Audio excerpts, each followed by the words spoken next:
శ్రోతలకు నమస్కారం. భాస్కర శతకంలోని తరువాత పద్యం చెప్పుకుందాం. తడవగరాదు దుష్టగుణు తత్వమెరుంగక ఎవ్వరైనా ఆ చెడుగుణమిట్లు అల్వదని చెప్పిన గ్రక్కున కోపచిత్తుడై కడు తెగజూచుగా మరుగగాకిన తైలము నీటి బొట్టు పైపడునెడ ఆ క్షణం బెగసి భగ్గున మండకయున్నే భాస్కర. ఒక చక్కటి ఉదాహరణతో లోకరీతిని మనకి బాగా విశదంగా అర్థమయ్యే ఉదాహరణతో చెప్తున్నాడు శతకకారుడు.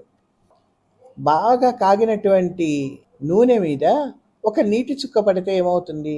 భగ్గున మండుతుంది, పైకి ఎగసి పడుతుంది, అవతల మనకే నష్టం కలగజేస్తుంది. అట్లాగే చెడ్డవాడు, దుష్టుడు ఎవరైనా తనకి మంచి చెప్పే వాళ్ళ మీద కోపంతో ఎగబడతాడు తప్ప, మండిపడతాడు తప్ప వాని మాట వినడు.